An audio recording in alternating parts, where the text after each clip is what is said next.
I was like, and Alex, you'll appreciate this. I told Ashley I was going to come home and rest. And so I did an Instagram story this morning on how I honored my container. I let go of the rigidity. I'm just going to rest today. And then the dentist finishes early. I come home and I'm like, I got 90 minutes and I can't feel anything. Let's get on the treadmill for 90 minutes with a weight vest.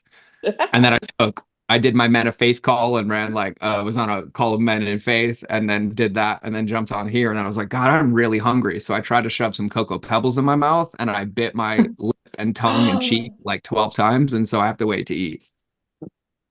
My Cocoa Pebbles? Oh, yeah. That's my jam. Really? I didn't know Yeah. Well, that. here's why. Here's why. I take a 5-day Greek yogurt, the whole container, and the whole container is 610 calories, but it's 96 grams of protein. And so then I add 2 cups of Cocoa Pebbles, which is 300 calories and 60 grams of carbs. And so it is the perfect post-workout meal because I get all my protein, then I get my carbs, and that's how I get to have my fun stuff because I always hit my protein, but then when I fill in the rest, I'll use anything I can find for energy. Chocolate cake, Cocoa Pebbles, Fruit Loops, Ash goes really good in chocolate yogurt. Really, really good. And so, yeah. What? Oh, yeah. Yeah, yeah. Yeah. I Yeah, am usually on your food train so hard, but I don't uh, know. yeah, but this is my body train. Like this is me keeping this thing looking like a machine and also enjoying foods that I love. But I literally eat chocolate every day, cake, ice cream, and I have a 6 pack. So I'm gonna keep it. No, no, no. Keep it. But I don't know about the Fruit Loops and the chocolate yogurt, to Oh be my honest. God. You gotta add color into your life, girl. You gotta. No, so here's what I do. I take the Oikos Pro 23-gram protein yogurt, which is vanilla, and then I have a special organic artisanal dark chocolate powder.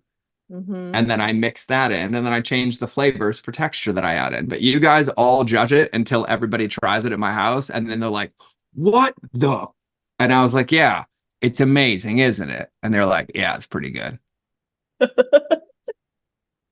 I'm I'm loving talking about, Bree's expression. oh yeah, Bree's hilarious. She always does this to me. My face is so southern. This is why I can't work for the CIA. It just don't even need a polygraph.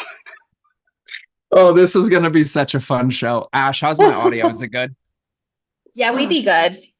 We be good. We be good. Okay. I'm ready to go. Ash, you ready to go? I've been ready. I got that whole shebang, so that way you have proof Let me after I just make. try it. Okay.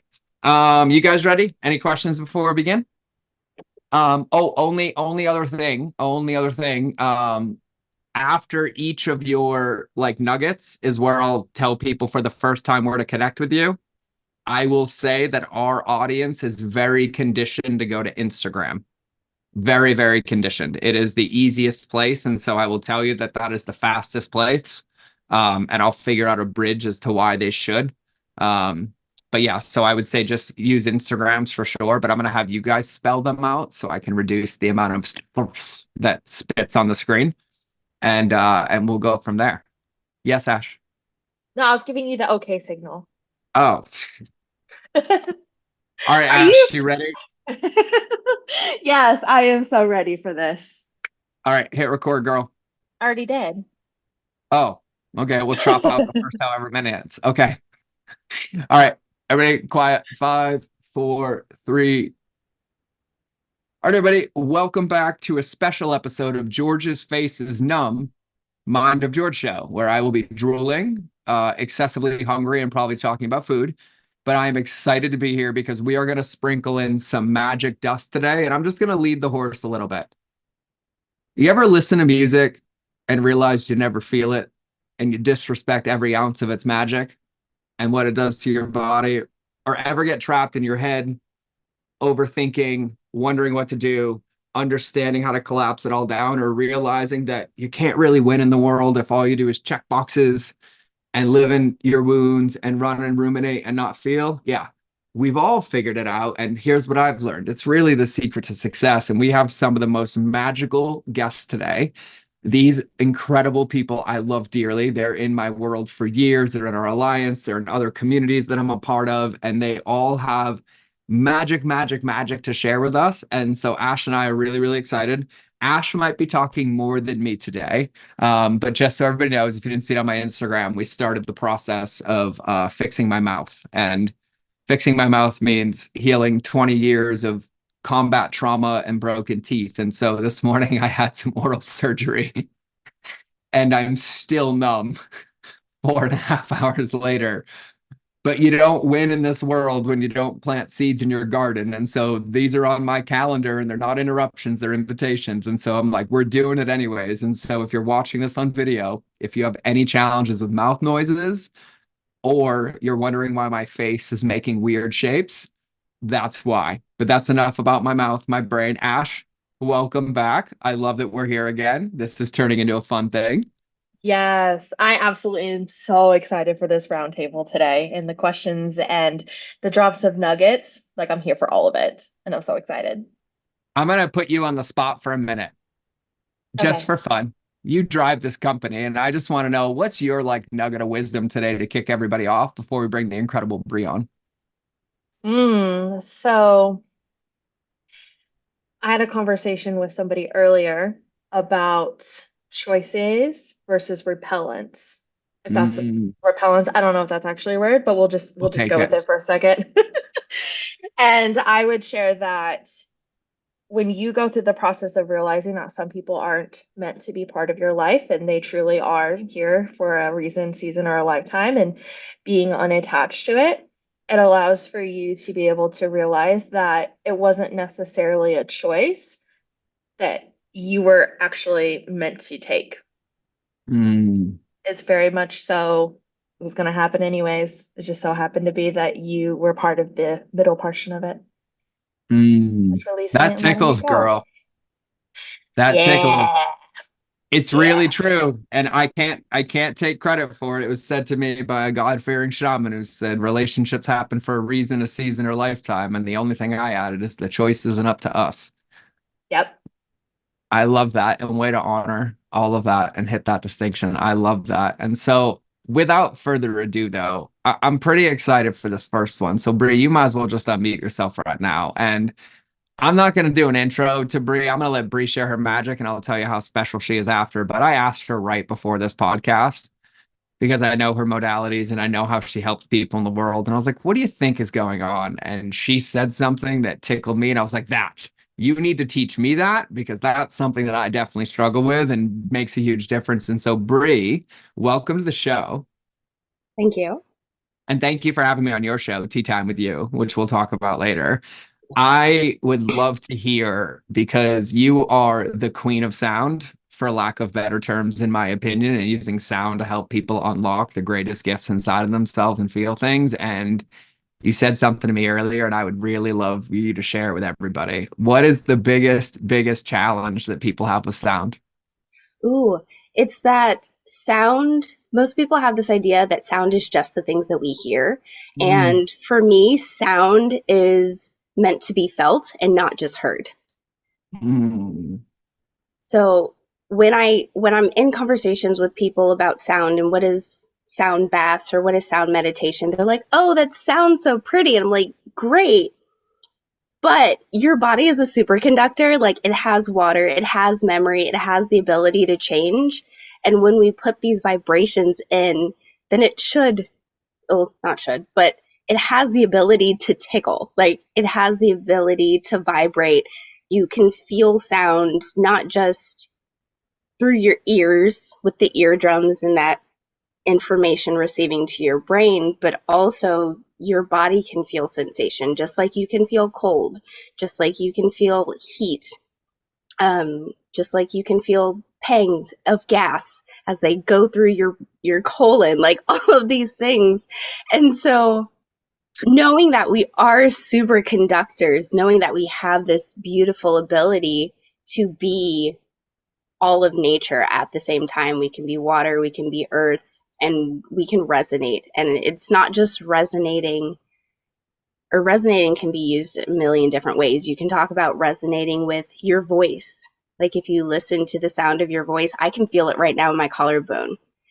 You can feel it when you hum. That's why singing or chanting Om is really, really powerful and really grounding, because it hits our central nervous system. It echoes through our bones, our ear bones, our face bones, and all of these places, especially right here by your nose. You have your sinuses, and there's lymph nodes there. There's lymph nodes in your neck. There's lymph nodes right under the collarbone. So you have this ability with sound to resonate and change and reprogram the way that you use this modality to hit your central nervous system, to calm down that sympathetic flight or fight response. Not even with tools. Like I always say, everything you need is right under your nose. And it's the heart, it's the sound, it's the vibration that you bring into your life just from within you. I love that. I actually have to ask you a couple of questions though. Okay. Okay. So if the answer is like right between our nose, right? Like when I think of sound, right? And I've experienced your magic in person and felt it, and I've had many modalities of sound, but I also remember like even when I got into the world of conscious music and I would hear it, right? I just listened to music for music. And there's now times where I intentionally like lock myself in a dark room and just lay on the floor to be able to feel it. But I feel like there's so many levels and ways in which you can experience sound. And I feel like I was locked out of like 99% of them, because the fact that you just said like, oh yeah, when you ohm, it does this. I'm like, I didn't know that. And so like, what are some things that people can do though, that they can start to experience, for lack of terms, the depth of sound? And the way they can do that, is there a way like when they listen to music, or even what you're talking about right now, and like helping people regulate how they feel or when they're stressed, right? Like we go to breath, that's my default, right? I'm like, oh, do a breath, but now I'm like feeling tickled. I'm like, actually it might be better to tone or to do something like that, right? So do you have any like tips or ideas, because I feel like this is the world where I'm still the least understanding of, and there's so many options, but can you kind of guide us on a few? Yes. So I'll go internal and then external, because I have a few that I love to use that are fairly accessible. Like you said, toning is one. So I know Most for people me, don't know what that is. Bree, can you explain what toning is? yes, yes, yes, yes. So toning is the sounds that we make that may not always be pretty, but our body naturally wants to do. So for example, I had this thing with anger when I was a teenager. And so for me to unlock my throat chakra when I really wanted to say something and didn't, I would sit there and just like low grumble growl in the middle of my classes. And it was just like the scariest thing. And everyone's like, oh, that's Brianna. But yeah, so it's that sound, like when you take a deep breath, and you just go, like you can feel it, or like when you moan or whatever, those different sounds that you make that aren't always pretty noises, Mm-hmm. um, are ones that you can feel, like just going, like you can feel it in your nose and you can feel it throughout your head. Humming is a different one that you use. I know I think of the Broadway musical The King and I, and they whistle a happy tune. So that could be a sound that you use as well. But it's really just taking those innate sounds that are in us, or just sighing, like just it's just moving energy out of the body that tends to get stuck, because that's where those sounds come from. It's our body's way of just telling us what we need to communicate in ways that we don't always communicate, because we shut down and we clamp our jaws and we grin and bear it and all the things. So this just allows all of that to open up with sound. Is a really good option. And then I have little metal Himalayan bowls, or Tibetan bowls. They're the metal ones. You can buy them pretty much anywhere. But taking this, I use them actually on the body. So I will strike them and just feel it on my body, or I'll use my tuning forks and do the exact same thing. And what I find is, with me and with the people that I work with, they tend to start toning. They tend to start feeling these sounds, and then they go, ugh, and they just like Yeah. release all of that energy. I can tell you that one of my most profound moments was after a very, very big emotional release and breakthrough and ego death with Mother Aya. Um, they came over right after and they put a Tibetan singing bowl on my heart and forehead at the same time. Mm. And to say like everything disappeared, meaning like I felt like I was sound Brie. I have no idea what was happening, but it was the most magical to the point where I have those bowls around me now because I love putting them on my own body and like feeling that energy. But I remember what you just said. As soon as it hit me, I had no conscious control and I was audibly releasing. And I want to share this with everybody because I think there's an important point that everybody can resonate with. Like my son is 7, right? And I grace my ex-wife with all of her wisdom, but I'll never forget this. When we were at the grocery store when my daughter, who's now 19, was 7, she got really upset about something, 6 or 7, dropped to the floor and started throwing a temper tantrum. And I'm a stepdad. I'm like, I don't know, dude. Lindsay's like, get on the floor with her. I was like, okay. So we both laid on the floor and we just went with her. And then all of a sudden she released her emotion.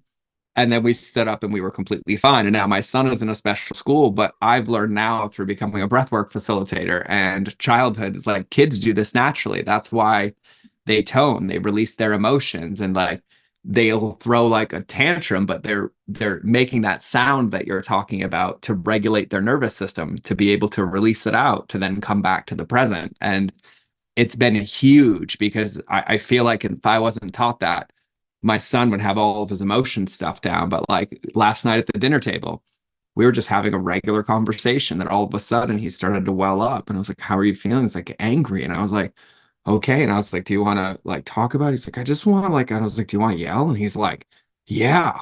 And so we just went like, and then like he smiled and then he stood up in the room and he started dancing. And I was like, but I remember times where like we'd stay in that energy for weeks or months and even in myself. And I had the same release with him. And so I genuinely appreciate you sharing that because it is so powerful and such a valid thing. But I do have to say, everybody listening, Brie, I'm gonna need you to give everybody your Instagram because you do some magical stuff and you post and sound healings and things, and we're gonna get into more later. But as everybody's in now, like where can they find you on Instagram?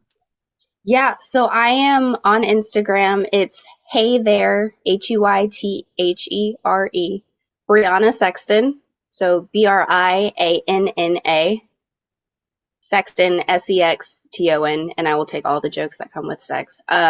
With it, take all of it. But it's Hey There, Brianna Sexton. And that's where you can find me for all the things. That's my main go-to home for Yeah. right now. And we'll make sure we have it linked in the show notes. And Bree will be back in a second because we're gonna do some Q&A too. But Bree, thank you for that. I absolutely love that. Ash, did that tickle? You're gonna try that with Nick?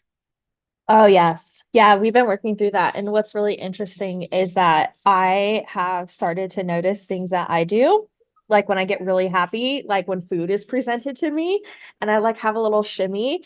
And then even just like recognizing when energy is leaving, when I'm like tapping my fingers and like doing the things that oftentimes I was like shamed for as a child of like, you need Yeah. to sit still, like you need to like even my sister today will be like, girl, can you stop? And I was like, no, I don't know. Like, I feel like I need to run a marathon, but I don't actually like to run nor have any interest in it. And so I definitely feel that 100%. You know who I think is like one of the best, and Bree, you'll appreciate this, the best adult examples is Liz Benny. I love Liz Yes. pieces, but Ash, remember every time she's in a room, even when she asks a question, if she gets energy, she can't stay in her chair. She stands up and just starts toning it all out. And it Yeah. makes me so happy. It reminds me of Heidi too. Heidi, we love you. And Liz, we love you. You're both Aussies. So apparently you guys are taught to tone better. But yeah, I absolutely love that. I love that. Oh man. Okay. So now, because I want to get all of this magic out for everybody, we're going to transition to another gentleman who I have like the utmost respect, but I even told him before we started the show I have trouble describing his magic because I'm in a container that I own part of with this gentleman in Asraya. And every time I see his name pop up, all I want to go do is read.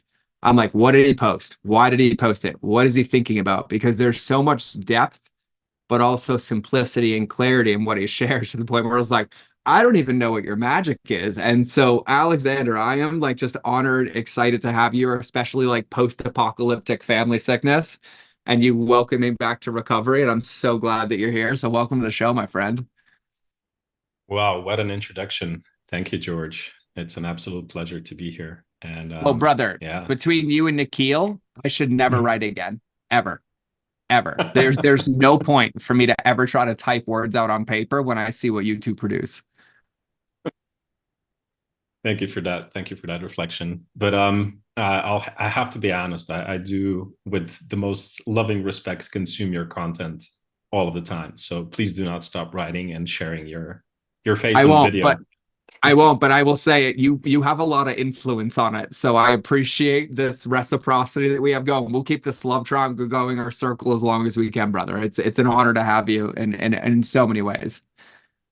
Beautiful, beautiful. So I'm gonna frame this for everybody a little bit, because I'm just ready for you to break my brain too. But I was talking to you before the show, and you know, I think in something that we've been noticing a ton as well is you know, across the board, I've been on hundreds of calls in the last month, and it seems like there's this massive level of like overwhelm or overthinking, or like these paradigms and isolations and all these different things. And you have such a beautiful perspective, and somebody who's also, and I love how you said this, what did you say, a recovering rationalist? Yes, indeed. Yeah. And I was like, that. And so I'm just going to be quiet and sip my water, but I would love for you to kind of break that down, and how you go from recovering rationalist to how you see it now and all that magic. Beautiful. What an introduction. What a frame. Okay, so this is a very much theory of everything kind of thing, right?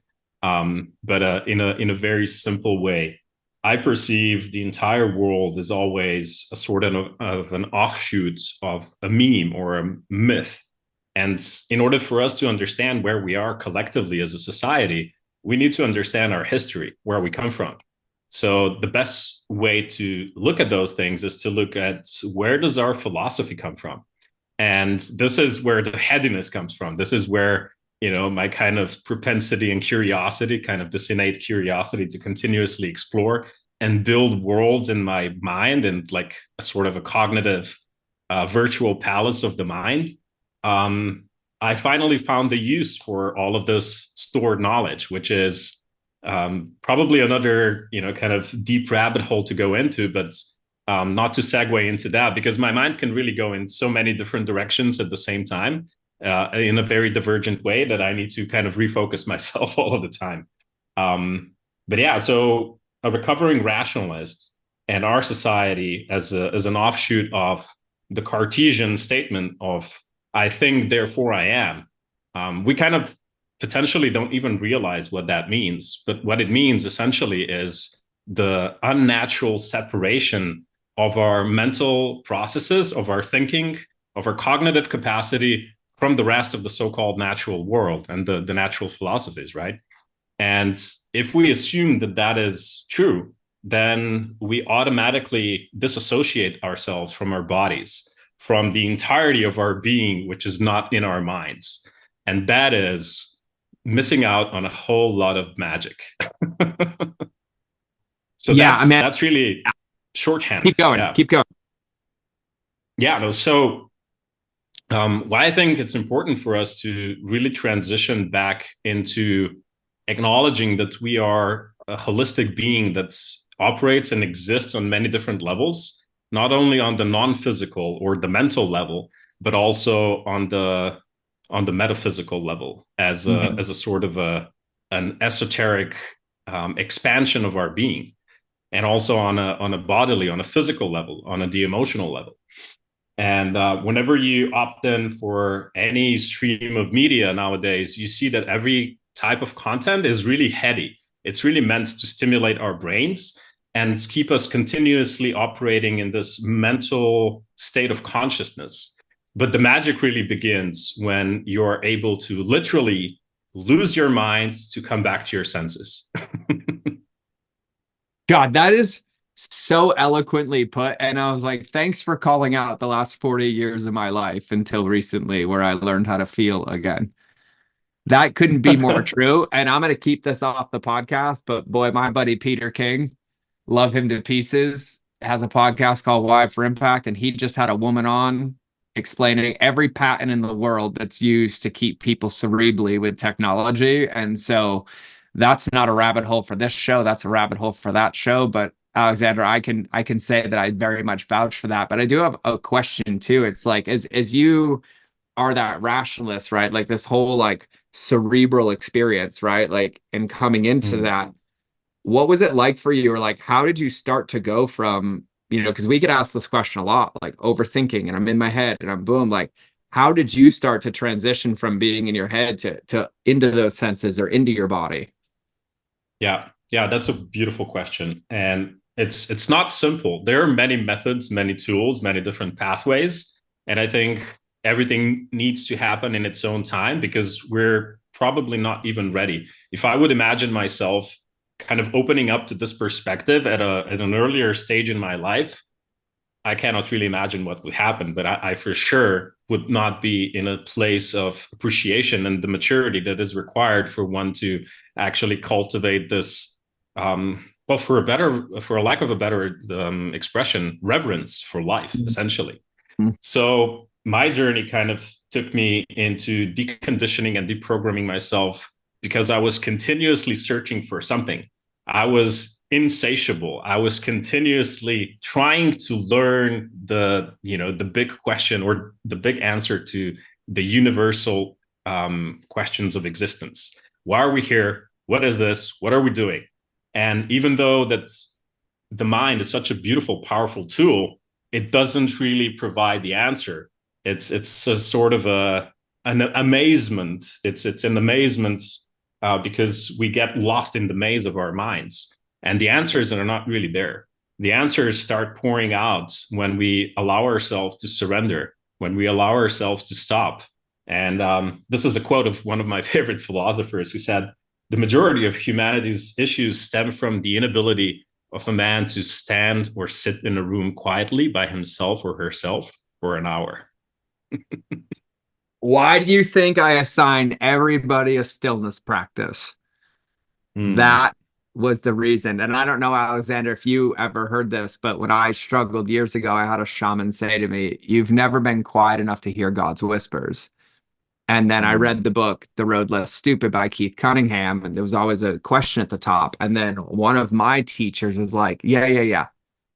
Sit, but just to be. And I'll never forget this moment because he's like, just 5 minutes. That's all you got to do. I'm like, oh, easy. Holy moly. Have I never or had I never even tried to flex that muscle? And then now it is like the most obsessive part of my day is creating as many pockets of like that nothingness. But I can vouch for what you just said, that one quote, and I've read that quote and it tickled me many, many times, has been like the most profound impact on me and many other people around, because it really and just so everybody knows, my scripture statement of you ignore the one person that you're guaranteed to spend the rest of your life with, which is you, is based on that quote and based on that belief. And absolutely. Oh man, the amount of depth and wisdom and knowledge and how articulate you say things and your delivery like inspires me. But I like genuinely love that to pieces. Well, thank you. I appreciate that reflection. And what you shared really prompts me to share another thing, which is this God's whisper, right? I consider myself a recovering rationalist also for being kind of educated and for being grown up in an environment, in a society that was very much religious. So by default, the entirety of the early stages of my life have been devoid of any exploration of the metaphysical, the esoteric, the spiritual side of existence or being. And it took me some time to really understand that I would by default not want to explore, not want to learn anything that falls even distinctly into that domain, into that category. And that's really not smart, right? to kind of choose to ignore like a very big piece, because by our sheer belief, we already kind of filter out the information that doesn't agree with the belief that we have instilled in ourselves. So that's really one of the kind of also the main kind of steps that really led me to examine many more avenues in my life, including nutrition, including psychedelics, including all of the many different things that's kind of dissolve the identity of, you know, the name and surname. Mm. God, that tickles too. God, you're just gonna keep going. We're gonna have to, yeah, God, I could do this to you all day. I'm just gonna listen to you. Hold on. Do you post like all these thoughts on your Instagram too? Ooh, no, not really. I used to. And I kept that account going on for some time. But I will take that as a challenge and resume that journey. So I just want you to know, in the circle of this relationship that we have for a very long time, I will consume every single one of those thoughts, those breakdowns, those distinctions, because they all tickle me. And I know I'm not the only one. Beautiful. Thank you. Well, Yeah. that's a motivation for me to share more online and yeah.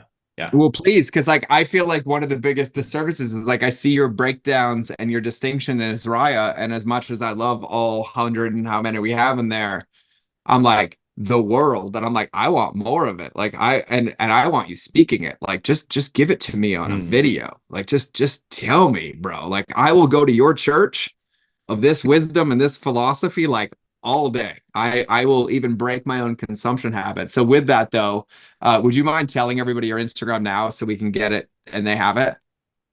Yeah, sure. So my Instagram account is name and surname. So it's Aleksander Brankov. It's a Slavic name, so I don't want anybody breaking tongue.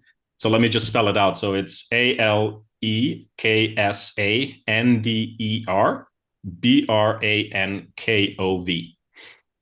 spelled together.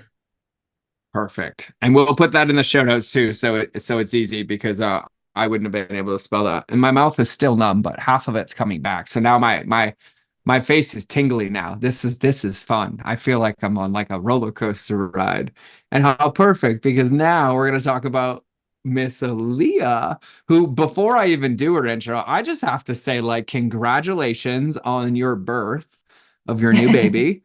Thank Which you. is a beautiful book with like one of the most beautiful covers, beautiful titles. And I know personally, and actually, before I even bring you on, Ash, did you read that book? I You did, did. correct? I How devoured it. magical is that book? You can't describe it as magical. It's beyond magical. Mm. Well, thank you. So That's so with that, sweet. with that being said, I have the incredible honor and pleasure to bring on Miss Aaliyah, and someone that I fell in love with very deeply, feel very deeply, resonate with very deeply, and just over here cracking open my heart and my feelings day by day, piece by piece. And I'm so honored to have you, girl. So honored to have you. And you know, I asked you a question before we started, and of all of them, it landed the most for me, and it's something that I feel massively. And so I'm not even going to prompt this one, but would you mind sharing your nuggets of wisdom around what you shared with me before we hit record? Yeah, thank you so much for your sweet words and energy. That feels very good. So this conversation is awesome because we're basically all talking about the same thing. We talk about like let go of the mind and go into the body, right? And so I'm very passionate about, you know, bringing the heart and the feminine back into individuals, but also into our society as a result. Then, if we are all embodied and if we are in our feminine as well, then we bring that into our relationships, into our parenting, into even at work, right? So it's all about living with grace, like in the sense that if we live with grace, it means I honor what is in every single moment. And that starts with myself because in my work, I go and ask, but why are we in the head? We are in the head because very early we learned that being in the body was too much. It was so much suffering. And in my book, I talk about the invisible trauma, which is something we all have experienced, because we always think about trauma as something severe. But trauma is so much more subtle. It's about the unmet needs that we had. It's about the insecure attachment that we all have experienced. It's about relational conflicts we have observed. It's about our parents not being mature, being kids themselves, and they were parenting us. And it's about our gestational traumas and ancestral traumas. And all of that mix is, for me, the invisible trauma, because it's not tangible. You can't say, I was beaten, I was murdered. Like, you can't talk about it because it's not tangible. But it's so impactful. And we need to understand that back then, when we were little, we disconnected from the body, because when we were little, it was too much. So we were overwhelmed, and these feelings left us suffering, and we suffered in silence because our parents didn't hold us in that space. They didn't know how to. God bless them. They experienced the same things as we all do. And so it's really about learning that feelings does not equal suffering. We learned that as soon as I feel, I have to get out of the body. It's too much. I don't know how to feel. The feeling is just an energy. And if we learn again to connect to all of that duality, the highs and the ecstatics and all the beautiful love and bliss, then we also need to embrace the shadow, the pain, the anger, the rage, the delusion, the hopelessness. So I look at it as like alchemizing these feelings into, not labeling it, but really like grace. It's about grace, honoring it, because if we do not accept them, we dishonor ourselves. And it's the biggest crime that we do to ourselves, And so I'm very passionate about bringing the feminine back into the duality, like taking out the judgment about it, and just together we learn to love again. We learn to love again on a level that starts with ourselves. And then when we have been diving into our pain and learned that compassion, then we can extend that to the outside. And we are not afraid of feelings anymore, because it's the human magic. Like, feelings is the magic of our life. Mm-hmm. And if we repress the bad stuff, we can't feel the good stuff either, because it works in both ways. Yep. And so everyone just runs for pleasure. We want porn, we want masturbation, we want drugs, we want food, we want all of that, because we want just that, but then we still feel empty. We got to feel the pain, we got to feel the anger, all of that was painful. And then automatically, all that is inside us, the ecstatic, it's there. Yes. And then it just births again, That was the most beautiful descriptor, understanding of every part of this conversation. And just for some reminders for people listening, because this is her life's work, but you've heard me say before, our job is not to eradicate our emotions, it's to build a relationship with them, right? And as silly as this sounds, I'm going to go right back to the children's book that I read Branson all the time, with the bear through the woods. You can't go over it. You can't go under it. You can't go around it. You must go through it. Yes. But Aaliyah, I'm going to share that moment I shared with you before the show where Branson was really upset yesterday. Mm-hmm. Here's exactly what I did. And I don't know why I was called to this, but for people listening, my son was 7 and he came home from school and he was having trouble labeling his emotions. So he doesn't have a paradigm yet. He's only 7, right? And so he has feelings in his body that he doesn't know what they feel yet. And so when he gets triggered, the only thing he can do is say, I hate it. I don't like it, because there's no label. And so we've been working hard with this, and now we have a prompt. I'm like, oh, buddy, do you have a feeling in your body? He's like, yeah. And I'm like, oh, where is it? And he's like, oh, it's right here. And I'm like, oh, what does it feel like? And so we helped him go through it. And then I was like, hey, buddy, I think I can show this to you. And he's like, okay. And so I took out a piece of paper and I drew a heartbeat. Right. And he's like, oh, Daddy, that's a heartbeat. I'm like, oh, yeah. What's it look like if you're no longer alive? And he sat there. He's like, oh, it's flat. And I was like, yeah, what's that mean? He's like, oh, it means I'm dead. I'm like, yeah, we wouldn't want that either, right? He's like, no. I'm like, that's also called like numb. And he's like, yeah. And I was like, because you see this heartbeat, right? Like you're so happy, but that means a moment later, you can be really, really sad, but a moment later, you can be really, really happy. And he looked me dead in the eye and his like eyes lit up. And then he literally went from like sad and angry to like, oh, okay, I'll be happy. And I was like, oh my God, like if everybody took coaching like this, we'd be in such a better place. But I'm taking it from me too. But it also, Aaliyah, reminds me of one of my favorite Carl Jung quotes is that the tips of your trees or your branches can only touch up in heaven to the depth of your roots in hell. But we talk about the range of emotions. And I talk about, like, I think about now, and I was crying to Ashley the other day in breakdown. And I was on the phone with her and I was like, I've never felt this many feelings in my life. And on a given day, Ash will see me in tears 33 times, joyous 170 times, completely lost 22 times.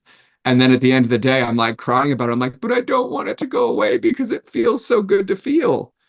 And it's something that like, and your point earlier too about, you know, like raised by parents, like I'm 40 years old with two kids. My daughter's 19, and I feel like I'm just maturing enough to even understand my feelings to be able to help them. And so for any parents out here, I asked my son's teachers about this because he's in a very special school, self-directed education, outdoors. And I was like, well, how do I teach them? And she's like, you have to model it. And I was like, Yes. huh? And she's like, he doesn't know. Like, if you're in the kitchen and you break a glass, what normally happens? I'm like, oh, I just like have an emotion, but I fix it. And she's like, yeah, I need you to talk it out loud. And so then I was like, huh? And so like dropped the glass accidentally. And I literally got angry because I'd spilt my whole coffee on myself that I didn't get to sip. And then I was like, but that note from the teacher, Leah, gave me the biggest breakthrough because the moment I was about to go in to my head, my son was in front of me and I was like, oh, I have to model this. And I was like, oopsie, I spilled my coffee and now my brain's telling me I'm angry. And he's like, oh, yeah. And like, I swear that started like 6 months ago. And it's been the biggest breakthrough for me in even vocalizing externally what's happening in my body that like if I didn't have my son, I would still practice to this day because it neutralizes it so fast. And so I just felt called to share that after that incredible synopsis of you describing all of that. That's amazing. And thank you for doing that because every conscious parent is a gift to this world because that's what kids really need, right? And oftentimes it's so hard to feel because our brain kicks in, right? Like it just wants us to defend. And so we got to become really aware of our defense mechanisms that just happen automatically. And by verbalizing what you just said, it's one way of like slowly allowing the brain to let go of those defense mechanisms. And the brain needs a lot of experiences that show that, oh, I had a feeling and I didn't die. Mm-hmm. Because that was the thing when we were little. If I'm going to die, I mean, for a little kid, feeling sad and not having support means I'm going to die. And so the brain needs those experiences where, ooh, I cried and I was hopeless and I was like, fuck, right? Mm-hmm. And I didn't die. I didn't die. And then the brain learns like, okay, I can let go. I can feel some more. And then we expand the capacity, right? Oh man, I love that. Okay, so before we go any further, you got to give two plugs. So first, what's your Instagram for everybody? Instagram is Aleah Ava, Aleahava.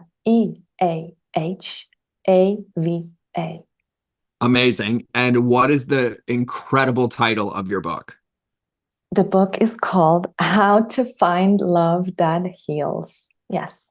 How to Find Love That Heals. And so you don't have to hear it from me. My CEO, Ashley, our queen over here, she ripped through that whole thing and you heard her describe it. But if you want to check it out, I would highly recommend you DM Aleah and check it out. So we're going to do a little and we're going to get into questions. And so just for ease of use, I'm going to go into the questions the same way we went into the shares. And so Brie, you're up first, girl. Okay. Well, The rest of y'all answered my second question that I was debating, so I'm just going to leave that where it is. Thank What you. was the second question? So everybody listening knows what the question was and what answers they just got to rewind. The question was about sitting with your own vulnerability to allow you to gift that to other people. Mm. Yeah, I feel like that was answered. Yeah. Yeah, definitely answered. Thank you, whole team, for answering that one. I'm getting tickled right now. Like my notebook's in front of me. I'm like, yep, you're gonna do that later. Yep, bringing that piece back. I'm like, oh, I'll be toning later, Bree. My notebook's ready to go for me. All right, Bree. So hit me with your magic. So my question is, in understanding the relationship that we have with others while also in this beautiful world of technology that we're in with AI, where do you see is a beautiful medium of using AI to help build connection versus where it can be a crutch or kind of dissuade Yeah, connection? that is such a good question. So I don't talk a lot about AI on here, but I'm that guy that figures out everything, and it's the thing that I use the least. But I will share personally that I asked ChatGPT if they could ever replace us, and I went to town with it for about 8 hours, and it ended up writing me a thesis and then explaining how it never could. So here's my belief about AI. AI buys back time to be in relationships, but it never replaces the ability to be in one. And so for me, when I talk to clients about this, what I say to them is that you always want to have a human where there's a checkpoint or a relationship, but you can use AI in between those for content, for ideas, for pieces, but it always has to be delivered or wrapped by a human, right? And so I think about the days where, me and my friends, like 10 years ago, when we were emailing every day, I would write emails 6 hours a day, like just nonstop, copywriting. And that was how we connected with people. But now, because of the increase in AI and how much is out there, right? Connection points are smaller, but now that would take me 2 minutes, right? So I think one of the ways that I see this is I think when AI came out and is starting to and continue to increase, I think people are looking at it as like something to use or something to benefit from, but the introduction of it also changed everybody else's consumption behaviors and modalities, because now there's this massive filter and people are understanding. Like we can go on social real quick and you can tell what ChatGPT spit out and what others. And then now that they're getting trained and conditioned, what I see happening, Brie, is I see people trusting the written word less and less, which is why we're seeing such a faster increase in video and audio, because it gives context and feelings. And so for me, I look at it like anywhere where there's text or anything that doesn't require me to be a human, like spitting out 4 ideas for an ad or things we're going to test down the road. I utilize it and would recommend everybody utilizes it to extract those ingredients, but then utilize them to create it in a way that connects with people so that they have the context, right? And if you can train your AI, which most of us can now, like mine with my podcast could probably think better than me, except I'm not the same person I was yesterday. I read a different book. I had another 20 minutes in stillness and found a different distinction in my heart. I felt a new feeling that AI can't feel, that will never be able to describe the texture of what it feels like when it's ripping through my throat and feels like crawling out of my skin, right? Like, I think everybody's also thinking that it can just because there's a fear of what it is and not knowing. But I don't ever think it can replace the one thing that's required. And right now, what we're seeing more in the market than everything is the only thing that gets people into our world is knowing they think, feel, or believe the same things that we do, because their filters are up. Because not only were they inundated during COVID with an increase in posting, then you add AI to the mix, and now it's like automate, text, and nobody can tell. But I feel like what it's happening is it's forcing a catalyst that everybody didn't really want. And I love it because the relationship speed algorithms guy isn't going out of business. But the people who thought there was another way besides that human relationship or connection, I think are realizing very quickly that when you try to automate things like that, you push people further away. And it's almost like, would I ever use AI to write text messages to my daughter on her way to school? No. So why would I ever use it to try to help people that I care about or connect with people at a level that makes them feel safe? And so I think that benefit of AI is giving you an unlimited pantry of ingredients to then personalize and deliver to the world in your own experience in your own way. Okay, that works. Well, that's the only way I can answer that one, because I'm not deep into that world, and I get challenged on this one a ton. But that's been my distinction, is like I literally am like, oh, I have the biggest pantry in the world. Oh, thanks. Oh yeah, that's a good idea. Yeah, but I would never say it that way. No, no. Right. And so I think it's just part of playing with it. And I even noticed the other day, I logged into Facebook to do a post, and it tried to help me use AI in my Facebook post to do something. I'm like, get the fuck out of here.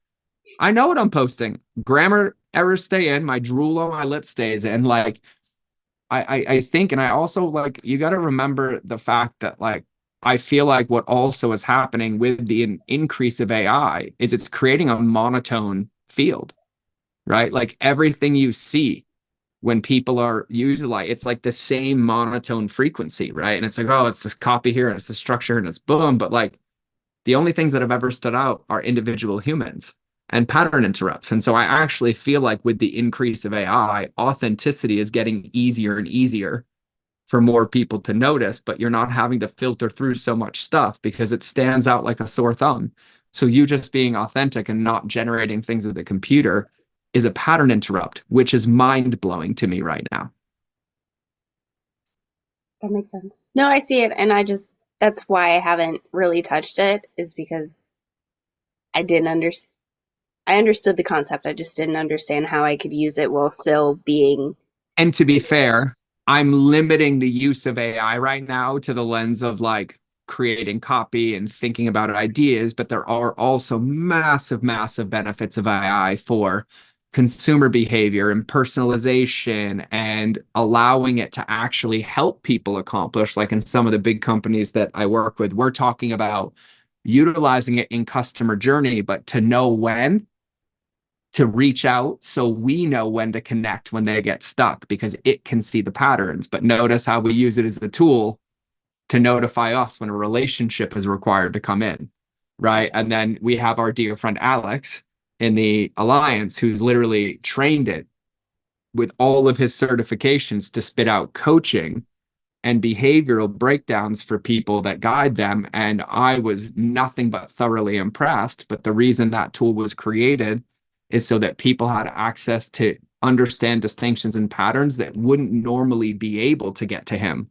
or to talk to him because he's only one man. But ultimately, the goal is that somebody feels so empowered that they have a breakthrough and then they can go spread that around. And so I think there's a lot of different ways, but I don't want anybody listening to think I'm like, no AI. Like I still feel like I only understand, 5%. But if it wasn't for people like Alexander and Nikhil and other people in Israel, I don't even think I would be as deeply knowing as I am. But there are a lot of creative uses. But I think the other thing for everybody is to also understand that it changes and grows so fast as the tool does in all the distinctions, but also as a byproduct, everybody's behaviors are going to change fast too, because everybody's like jumping back and forth and back and forth. And so for me, I don't feel called to do that dance. I just feel called to go straight to the person, and then I'll let all the dust settle and figure out how to use the tools later. Cool beans. Thank you. I love it. I love it. All right, Alexander, I'm ready for yours. Beautiful. Yeah, I just loved how you described this previous question with regards to AI. I think it's a beautiful encapsulation, and it's pretty much, overlaps and aligns with my perspective on it. I think the main question here for me has always been, like the oracles of the ancient world. If there is no question to ask the oracle, then the oracle has zero value, right? So I like to think of AI as an oracle, as a very helpful tool. For sure. But ultimately, the one who wields the tool is in charge, right? That's see, you just took 20 minutes of me rambling and said it in 30 seconds. My point proven from earlier. I'm the Thank you yet again. shotgun. You're the sniper rifle. Beautiful. I'm gonna have to use AI to create an image to illustrate this. I love it. Oh, that is one way I love AI. I love when AI spits out pink teddy bears holding rifles in front of lighthouses and they get sent to me. And I'm like, see, I could have never made that. But now that I can open Dolly and type in a prompt, but then here's a bonus one. And I saw this clip the other day, and parents, you might want to play with this. But in speaking about children and their brains, my son is very creative. But I saw a parent make a reel on a TikTok, and Ashby, I want to find it to link in the show notes. I might have it somewhere, but they bought Dolly on their phone, and then at nighttime they sit down and they let their kids put as many creative ideas in to create characters and monsters and their own stories. And I'm like, see that? Like, that is such a cool way to use it, where like my son is 7, who will tell me like, I see this and I see this. Like 10 years ago, I would have had to hire a graphic designer or an illustrator to try to create that. But now he sits there and he's like, Daddy, I want to see a dragon standing next to a unicorn with a fluffy teddy bear riding it in a castle that's this big. And he can see it in his mind. And I'm like, but we can stick it into Dolly and get an image. And he gets so lit up and excited. And then he's like telling a story about it. So I also feel like when it's used as a tool, it can help bring tangibility and texture to anchor in massive creativity and divergent thinking, and also create possibility, because the mediums of art are changing as well. And so I do love that as well. Beautiful. So what you got All for right, me? so yeah, my question, even though that I'm super stimulated by the AI conversation right now, That's a whole different podcast. That's a whole different show. but yeah, the other thing that is very alive for me right now at this moment, after almost 2 weeks of hiatus, being bedridden and feverish and headaches and all of that beautiful thing, which really forced me to just essentially eliminate all kinds of activity, pretty much to the very basics. And that prompts me to ask the question of, if one is in this state of mind, state of being, as an entrepreneur, we always get bogged down by so many different activities, and we can get lost in activities that leads absolutely nowhere. So if there is like one magic silver bullet question, or like one activity based on your experience, based on your perspective, and I know that you have a whole host of ideas regarding this, what is the one single most important activity that you can focus on? Yeah, I love this. And I'm going to tie in a lot of what you guys said earlier, because, my joke to them before we recorded, I was like, I could answer this question all day, because in the Marine Corps, it was really, really simple. We were taught and conditioned that when anything happened, any overwhelm, any stagnation, any point where we weren't present, is we wanted to shrink our world as small as possible, right? To the things that we can control. The way that I'll answer this now is that really underneath that is its forced presence, right? Is like, if really I was to break down the entire thing of like, oh, you're in combat, you're in trauma, and you're conditioned like, wait, what's going on? Oh, touch my rifle, touch my gun. Oh, there's my finger, there's my friend. What it's doing is state changing us out of whatever situation is happening and bringing us into that present moment, right? And I think that current state is the most important part, right? And I think as entrepreneurs, I think one of the reasons, and I know I struggled with this for so long, is I would get so deep down a line or a hole, and I'd think I was present, but I would just keep running down until something broke or something in my life broke, right? And so I think the most important parts are, number one is like, no matter what, as an entrepreneur, I think that you have 2 buckets of needle movers. And I haven't talked about this publicly at all, right? I think there's the needle movers for you as a person, knowing that we grow every day, we expand every day, we get to honor ourselves, knowing that we're the player that's going into the business or onto the field, right? But then there's the needle movers, which are the playbook, which is how I then use that person I'm building and apply it to the game of the field, right? I think most people, and myself included, struggled because I only saw myself as a player on the field the entire time. So if I was off for 3 days, or if I wasn't on a Zoom call, or if I wasn't creating podcasts, I'm like, oh, I'm failing. And then I reminded myself that Tom Brady only played football for 3 hours a week on Sunday. The rest of the time, he was becoming Tom Brady. And so I think understanding and delineating out for everybody is knowing what your inputs or needle movers are for your future. One, just for yourself. Secondly, yourself applied to your business. Because this one, we will always have control of with ourselves and is the one that we should be checking in with daily. But this one, our business, is most likely going to change quite rapidly, depending on the stage of your business, the focus, the state of the market. And so I found now that when I focus on that, even if I'm off for the business breaks, or end up 3 days off of work, and I used to have the thought of like, oh my God, my business isn't moving. My business isn't moving. I don't have that anymore because I have my daily inputs of like, yeah, but I'm growing. But what I love is in that perspective, Aleksander, what it's allowed me to see is how quickly I master certain things. And then because of that, I end up in this paradox of thinking that I'm hitting the input or the outcome at the best level when I'm not. Because when things happen like this, where I'm sick for 2 weeks or I have oral surgery and my mouth is now 50% back, so I'm going to eat some food on the right side when we're done, I would get really inundated in all of that overwhelm and all of those pieces. But now with that forced compression, I'm like, oh, I took 2 weeks off. First one, nothing really broke. Shit. So wait, the only thing that happened is I have a backlog of stuff. Okay, I got this, I got this, I got this too. So I appreciate the forced perspective, but then I think the breakthrough is when we have those moments where we can find that present moment, whether it's because we took 2 weeks off or we're even feeling overwhelmed in that moment. The more we can current state the situation, which requires basically every single thing that you guys spoke about. Maybe you're stuck and you have to tone back to present, or you get to honor and feel your feelings and have grace, or you get to be in your body.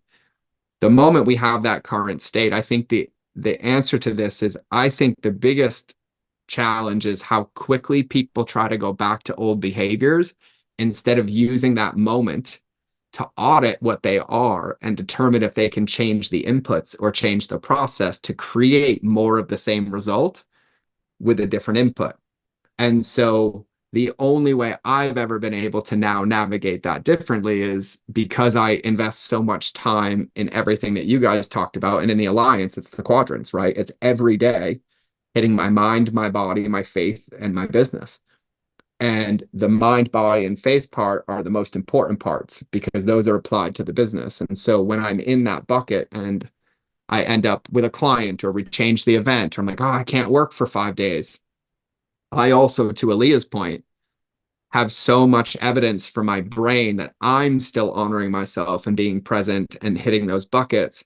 And it allows me to see the situation a whole lot more clearly rather than being emotionally involved or in my head around it. And so I personally think, and I've noticed this, is like there's a correlation in my friend circle or people of levels of success that I'm around that are way, way, way above me, to the point where some people are like, oh my God, I had 2 weeks off work and everything broke. What am I going to do? And they wake up every day and try to break everything every hour. And they're like, nope, overwhelmed. No, I'm done. Where's it change? Where does it change? And it's just this constant speed of iteration. And so that was very long-winded, but did that answer your question? Oh yeah, it absolutely does. It almost feels like we circled back to the sitting in a room quietly alone for 1 hour. Well, so here's the funny part. I was joking to somebody the other day. I was like, you don't want to do this with me now because I can give you your whole life into 3 fortune cookies. I can do it through scripture. I can do it through Adha Vedanta. I can do it through silence, stillness, plant medicine. But to tune into everything that you said, it's really, that's all we have.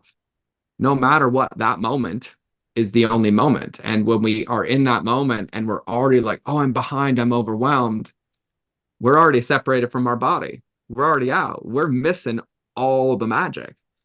And so there's really is this level, but like for everybody who's like, this is bullshit. Cool. Keith Cunningham, billion-dollar entrepreneur, written many books. Go read The Road Less Stupid. Every chapter ends with the same thing. And he's like, you need to be sitting still and asking yourself the questions, not thinking about what happened back there or not worrying about that, but in that moment, what inputs can you control? And I think that personally, what I've noticed is 4 years ago, I could be lazy about it. The market didn't change much. Things just worked. They were checked boxes, but like, I don't know. I feel like Ashley and I have reinvented this business 74 times in the last 90 days. Right. And every time I think we know, I'm like, oh, we got it. And then I'm like, 2 days away, something happens. I come back. I'm like, we're in a different game. Let's play today too. And so for me, I obsess, and I've said this before, but I don't really think people understand when I say it. When I wake up in the morning, I imagine that every single thing I've built is gone. Everything. Because everything I did yesterday is already gone. And so it's not what boxes am I going to check today? It's who do I get to be today and what new things can I create in relationship to the current state? And I think when you navigate that, the current state is really, really powerful. But I think all too often we get linear and we're like, no, no, no, that's not the thing. That's not the thing. And I'm like, those things aren't showing up on accident. They're not showing up on accident. You mean I had 3 open hours in my calendar and 4 people wanted to get on it and I'm going to say no because it doesn't fit into my plan? No, I'm picking up the fucking phone. I'm picking up the phone, right? And everyone's like, what are you talking about? Go read Big Magic by Elizabeth Gilbert if you want to understand how ideas and opportunity work and how they'll spread around, or understand that I don't really believe that they're interruptions. I think they're invitations, because if they're showing up in your space at some level, you created it. The question would be, what's the message? What's on the other end of the phone? But the only way to know is to pick it up and listen. And so I use the check engine light analogy, right? I'm like, you only lose if your check engine light comes on and you ignore it.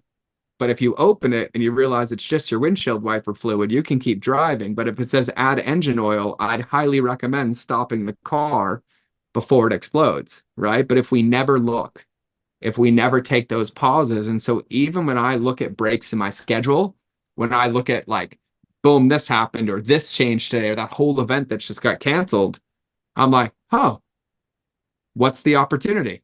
What's the lesson? Like, what do I get to see in this moment? Right. And I feel like that's a muscle, but I feel like that muscle is what gives us that power to be present and in our body and in that moment to honor it. And then to give ourselves the best chance of making a choice that we're actually going to like down the road. And so my scripture statement on this one is don't ever allow temporary feelings to create permanent undesirable results. And I think I've just obsessed of that for so long that that's how I think about it with current states. And I kind of welcome them all now. God, that was Amazing. good. God, thank you for asking that. What's so great is I answered the question with all of your geniuses and I just tied it all together. I was like, yep, that's what he said. That's what Bree said. Aaliyah got that part nailed. Like it's the synchronicity is so perfect on the undertone of this podcast. So Miss Aaliyah, I'm ready for yours. Okay. It's a bit complicated, but I think I want to talk about my relationship with social media and what, like, when you look at social media, like, people follow people who have a lot of following, who have something to prove, right? And I've always had a very toxic relationship with social media in the sense that I never felt comfortable going there. I can feel the entire world, like I can feel the vibe. It's very difficult for an introvert, right? And so now I'm starting the Venus Academy. I have the book. My social media following is very low because I never was there. And I wonder, you started the Alliance. You started with 0, like in the Alliance, right? Like, how am I dealing with this now that I have this situation? I want to go online, but it's new for me at the same time. Does that make sense? Like, I've been in the business for 5 years. I've made massive impact in my own way, but not in the way that the world wants to see how you made impact. So I'm going to stop you. So here's the thing.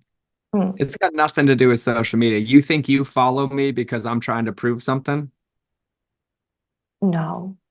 So like, I follow you because I like you and I respect you. Because you connected with me, right? Yeah. But even in the frame of your question, I know social media is there because people just follow people because they're trying to prove something or be somebody. There's a hang up that has nothing to do with social media, because the inversion part is like, I deleted all my followers. We deleted like 1 million followers. And then I told Ashley, I'm never going back. And then we're back. And I was like, I don't care how many followers we get. We just made a rule that we wanted it to feel like home. We're like, this is our family. It's my house, Aaliyah. Your social media is your house. You pick the paint color. You pick who comes in the door. You pick what food's on the table. You pick what you share. But like Joe Rogan, I love how Joe does this. Joe never reads social comments, ever. And he'll post shit on purpose, and then he'll never read them. He doesn't have to. He's like, why? That has nothing to do with me. Right? But you also have to understand, and I say this to entrepreneurs, like when you choose to play a game, you can't get upset at the rules of the game that you chose to play. Right? But in that, Aaliyah, I think there's an invitation, because I can name you 30 of my female clients that just share their hearts every day and have massive, massive people connecting with them. I have some of them that never do their DMs. Like Vanessa just turned off her DMs, right? But then Vanessa also just took a year sabbatical and just stopped showing up on social media because she needed a break. And then she came back and now it's popping. And so you have to understand that it's not their world, it's your world. And social media right now, the only thing that people really resonate with is authenticity, right? And so what you have to figure out is, in your container and in your world, what can, and I'll use your language, what masculine container could you create that allowed you to feel safe to put inputs in without allowing you to feel overwhelmed or bad or wrong? Knowing that, like, when you start talking about trauma, you're also going to get attacked. Knowing when you start talking about blank, people are going to say things, but they really have nothing to do with you. And so for me, the reason I use the lighthouse is like, my social media is a lighthouse. I'm going to shine my light. If it gets in your eye, sorry, put some sunglasses on or come closer. I won't shine in your eye anymore.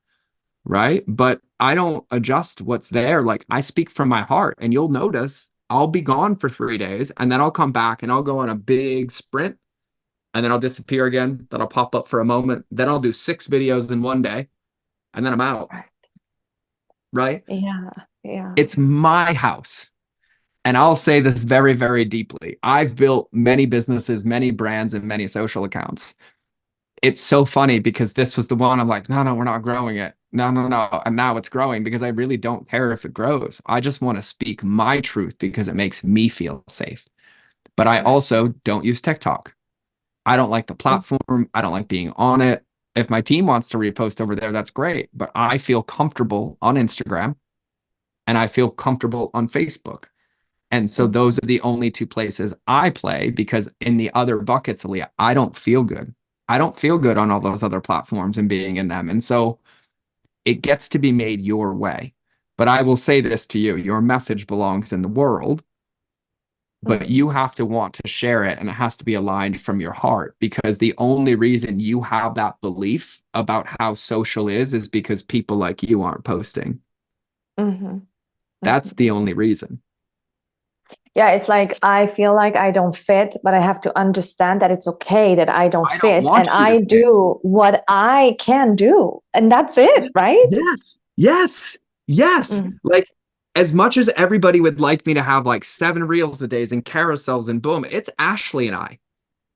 Sorry, bitches. Our kitchen staff is not that big. We love you, but you're going to get the sloppy George on an iPhone video, because I really don't want a videographer following me around anymore. Like, I did that life. I had a video team follow me. We edited everything. I vlogged every day. I threw all that shit in the trash because it wasn't me. It wasn't me. And so I'll say this all day, like, you resonate, and you're massively, massively authentic, but you also have to understand that when you're building something or starting something and you decide to plant your flag and like, I'm a lighthouse, the moment you flick the switch on, you can't turn it off. So why are you even asking the question? Meaning, once you start posting and sharing your message, your job's to share it consistently and congruently forever, no matter who gets it. Yeah, and the consistently is the problem, because maybe I don't feel like showing up today. So that's why I said, what's your masculine container that you could create, right? Because in thinking about that, what I'm hearing, Aaliyah, is you have an aversion to the platform, not creating content to go on it. Yeah. I have an aversion against the energy that it's penetrating me on it. And Then, you know, but here's the deal. I have another one of my magical clients, right? She has the same thing. She never goes on it, but yet it looks like she's on it all day. right. Because once a week we sit her down and she records her prompts, her boom, her boom, her boom, and then her VA takes them and turns them into the reels and stories, and then she just goes into the DMs because she loves connecting with people in the DMs. Yeah, right. And so masculine container. Yeah. what you get to choose is what you choose. Like Nicole LePere, the holistic psychologist who went from a practicing psychologist with 800 followers to 14 million in 2 years, who I happen to know. But if you look at Nicole does it her way. Yes. Right? It's very always much. an image with a text, a carousel. She's not in there responding to all the comments. What feels good to her is creating content that empowers people and makes them the hero of their own journey, and not being in that energy and in those weeds. And so, Aaliyah, just so you know, I don't ever scroll through Instagram. When I'm on Instagram, there's 2 places I am: posting or in my DMs, because I don't like the energy out there. I don't want to be on the For You page seeing whatever shit's popping up that day. Like, that's not for me. And there might be a season that it is. But what I will say is that you would never launch a TV show and drop episodes inconsistently and expect to build a loyal audience. Exactly. Yeah. And Same with so, podcasts, for example. same with podcasts, right? And so, like, my lighthouse quote for this one, Aaliyah, is lighthouses give light because giving light is its nature. It's not interested in who gets it. Exactly. Right. Yeah, And so I exactly. think for you, it's you deciding what empowers you or feels the best, which maybe you're like, I just want to do videos. Nope, I don't. I just want to write quote cards. Great. Once you pick whatever that is, then set your own containers up in your own structure to create those, but don't be attached to what happens on the platform. Just be like, you know what? I'm going to make 7 on Monday and I'm going to schedule them to go 1 a day. And then once a week, I'm going to go check my comments and DMs. And you can literally put in your profile, share nuggets of wisdom all week and only responding to DMs on Friday. Yeah. I love that. Yeah. If that feels good to you, then that's what matters way more than what it looks like, because that authenticity and the level of your work requires your heart. It requires depth, and it's going to require connection. And it's also going to require massive consistency, because your social media is not going to get a lot of engagement. I'll just tell you this right now. Because the moment you post about childhood trauma, the moment somebody comments, they publicly acknowledge to the world that they resonate with your message. And if they're in it, that's not how it happens. And I learned this in Caveman. I used to get thousands of comments on Instagram. And then the moment I would post about bulimia or body image, 0. But my DMs were through the roof. Interesting. Yeah, I get that. And so it's always been like that. Yeah. Understand the nature of your work and your avatar, to where, like, yeah, if you're giving fitness tips or mindset tips or entrepreneur hacks or 3 ways, of course people are going to comment. They're going to share them. They're snackable. The nature of you puts people in a mirror of their shadows. Exactly. And brings them on the edge of the precipice of feeling their feelings that they haven't felt. Exactly. So, it's not sexy work. Yeah. No, it is sexy work, but it also is self-aware work. Yeah. And the stages that people are going to go through, if you use the Eisenhower matrix, or if you just use buyer behavior, is unaware, problem aware, solution aware, self-aware. But if it's Eisenhower, it's unconsciously incompetent, unconsciously competent, consciously incompetent, and then consciously competent, right? To do your work, someone has to be consciously incompetent.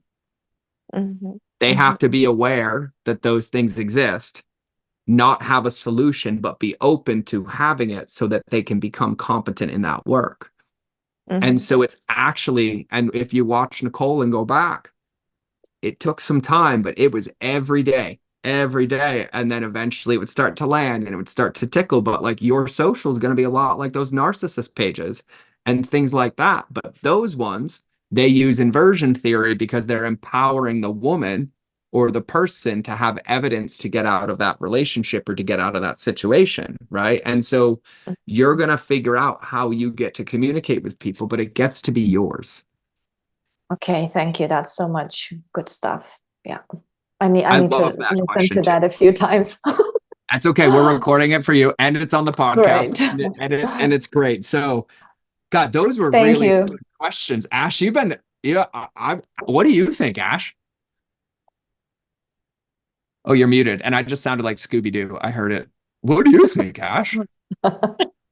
Oh my gosh. Yeah, I 100% relate with all of the questions that were asked today. And I feel I was very much so a student again, as well, too, as always. Um, what's really interesting to me is that for you, Alea, like it really is about like creating that evidence. Like a lot of the accounts that I choose to follow are very much so evidence for me. So when I do have things pop up, it's creating evidence for me that like I am a good mom. I am doing the right things. Like, and that's how I choose to use social media. And for the longest time, people would get really upset with me because they're like, why don't you follow me? We're best friends. And I was like, yeah, but like I don't need your content. Like we good. Like I got you in my text messages. We And good. so we good. Like it's all gravy. And so for me, yeah, like if you were to create a page of reminders of reminding me of who I am as a woman and reminder of green flags and like so many of the concepts that you taught, like I would hands down completely follow that and absolutely engage with that because they're reminders of who I am and standing in my power. I would Beautiful. too. So Aaliyah, Yeah. I'll give you guys one bonus one. And Ash, I didn't mean to cut you off. I apologize if I did. Remember the book Contagious that I talk about all the time? There's only one of 5 reasons that people share: humor, credibility, education, social status, or controversy, right?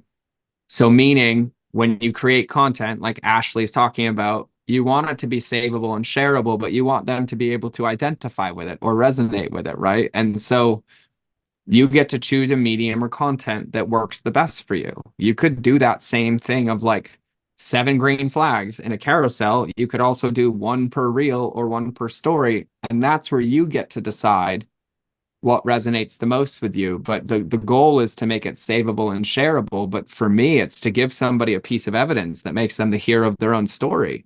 They have a tool to come back to. Like Ashley and I have collaboration saves on Instagram together for things that we find. We have collaborations in our DMs just between me and her. I have one called Good Shit, and we just put all the mindset stuff in there. I have one called God. We put stuff in there, and that her and I collect things independently for each other. But here's the beautiful part: when either of us add to the collections, it DMs us. And so, like, I'll get quotes or clips that she saw on her Instagram, and she's like, "Oh, this fits into the good shit bucket with George." And then I'll grab it. I'm like, "I need to do a reel on this," right? And so it's really just thinking about like what empowers your person. And I think with your book and the nature and what Ashley said is like you're literally giving them the tools or the breadcrumbs to be in their body, to be in their feelings, and to have the path out with the reminders that keep them back in their body. Right? It's like anchoring in all these things. And so you get to figure out how to paint that magically for you. Thank you. Yeah. Thank you. Yeah. Thank you. Thank you. Thank And I you. just want to add real quickly that for so much of your book as well, like first of all, like you could not write content for the next 3 years and you'd have plenty of content. You already wrote it all. 1. Mhm. 2, I have found that a lot of the things that you shared have not only been helpful for me and like my journey, but also I have been able to tie together with like my relationship with my son and even with like being able to support George. Like I took all of your green flags and I like Mhm. copied them from the document. I put them in a notepad, and I don't think George doesn't know this, but I'm just gonna tell everybody now. I've been sending them randomly to George as I reminders know. of how he's a green flag. Okay. So, anyways, so it's one it's I just didn't a know where really it came from, but I've noticed very intentionally. And I love you conditioning me because it still lands for me, even though I see it. So please keep doing it. Yeah. So it's like really interesting reminders, even throughout the book that I've highlighted as well too. And I'm so excited to get the physical copy where I can actually physically highlight because that's my jam. But there is Yeah. there's so many pieces in there that can be applied and created in so many different ways. So many different ways. And Thank you. yeah, and for each of you, Aaliyah, I have something to share with you personally right now, but for Alexander and Bree, I just want you to think for a minute on your parting tattoo wisdom for everybody, just something you want to leave everybody with because you know it's coming. Just we'll give them short fortune cookies. Aaliyah, I also just feel called in this moment to tell you the impact that you've had on my life. I don't know if you just caught what Ashley just said. Your Yeah. book, your book, and since she read it, is 100% responsible for her and I being the deepest, most connected, most aligned we've ever been, and me being walked through 30 days of breakdown by her with those things being put into my life by her from your book. Oh, that's so beautiful. Oh, thank you. I mean, I'm so happy for you. Yes. And here now, I knew she was intentionally stretching and changing. I didn't know where it came from until this moment. Oh, nice. So, yeah. So you get to know that now because I can now tell you without reading your book that it has changed my life because she has helped me navigate some of the darkest of seasons right now because of it.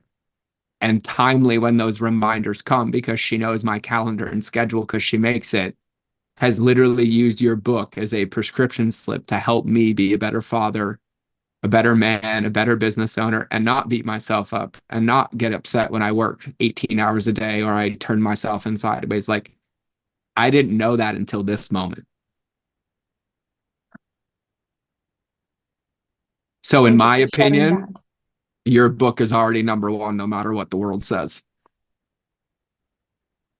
Yeah, I mean, it came from my heart and it's God's work. So, Well, we can hear, I can feel it. yeah. And yes, thank you. Like personally, thank you. And Ashley, Thank thank you for being amazing and being the best teammate ever and being my life wife for the next 100 lifetimes because we're basically conjoined twins at this point. Yes. Because her nickname's Pancake Batter and I'm Chocolate Chip, so we work well together. That's what we got. All right. Ash, I'm gonna not put them on the spot to start, but because we're wrapping the show, any save rounds, anything that I need to say that I missed to say on the show, this is your job to kick me in the pants. I definitely would love everybody to go back and take note of when you were talking about the needle movers for the business and for yourself. Mm-hmm. And seeing it that way, because what really helped me get back into reading and to stop beating myself up about spending time reading which is something I thoroughly enjoy and love doing, is because I recognized that the time I was spending reading was allowing for me to be able to create different possibilities and opportunities and impact in ways that now I'm starting to see as well too. And so I definitely recommend going back to that part of the podcast and diving into. Yeah, for sure. Okay. And for those wondering, I'll just break the fourth wall. These three incredible members on this call are also in our alliance, and I'm honored to have them. But if you want to know how we all do this and want to be a part of it or want to even come connect with them, that's the alliance that we charge $100 a month for. And I believe it's worth its weight 100 times in gold. And they all nodded yes. So Yes. that went way better than the other side. I would have had to be in my body for that one. So I feel good there.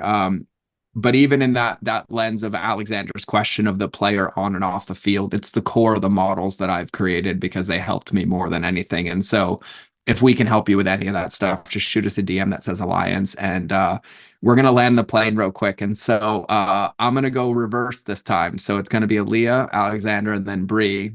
And so my only ask is that I would just love for you to take 30 seconds or so and just Imagine this is the wisdom that you're going to tattoo on their souls, whether feelings, hearts, words, anything you need. And just when you're done, just remind them of your Instagrams again, please. So Aaliyah, I would love to hear your magic. You know what? I can't say more than I said, but I do want to say one thing. I want to say that this is for you, George. And I want to speak for the Alliance. Because honestly, the $100 that I pay for a month, I've never spent that money better in my entire life. The level of contribution that you both give, and just the level of like relating. I've never seen anything like it. I truly feel home, and I feel like I can come to a space where I have no words. And this podcast just showed it again. Like, what you've given is like, thank you fucking so much. I don't want to make this about my magic. I want to make it about you guys who listen to this podcast now. If you ever want a real fucking mentorship and mastermind, you come to this place. Thank you. Thank you. Thank you, girl. Thank you for seeing me. Your family. We got you. We got you. Aleksander. What to say after this? We can all cuddle puddle if you want. We're just on Zoom.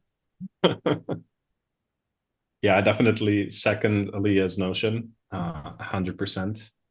I feel like I'm at home whenever you are sharing from this vulnerable space. And it was one of the calls in the Alliance membership where we were speaking specifically about the different types of constellations of human beings. And it took me some time to land this plane, but I really figured out that I'm first and foremost like an emotional human being, and that I make decisions from that emotional state rather than from the rational state that I am still recovering from. So to wrap it up in a bow tie, I would say, the tattoo that I would kind of imprint on any skin whatsoever would be really to think with one's heart and to feel with one's mind. And that's, like really, it's a visceral feeling. It's not just like a mental thing. That gave me the goosies. I love that. Like my whole body just like opened up when you said that. Can you say that one more time? Yes. Think with your heart and feel with your mind. Yeah, I'm going to be unpacking that later in some deep reflection. I love that. Thank you so much for that. And oh my goodness. Okay, Bree, girl, running shoes on. You get to bring us home. If any of you want to know about the running shoes thing, you're going to have to ask her. I'm not telling the story. Oh, it's a long story. Mine would be I first just want to say thank you, because you are the reason, after being a military brat for as long as I have been, that I figured out what the definition of home was. When you told me that I am home, like, so in line with that, remembering that you are the creator, director, and artist of the masterpiece of the life that you live. And I say this at the end of every one of my podcasts, and I'll share it here too. When you, words, when you feel stuck, move. If you can't think, breathe. And when your world's crumbling, feel it all. Everything you need is right under your nose. So thank you so much. Girl, when you said that at the end of the podcast we did, it tickled, and I love how much deeper it's getting and how resonant it is. Like, yes, I'm here for all of that. Thank you for that tattoo. Thank you. Miss Ash, is there anything you'd like to leave everybody with?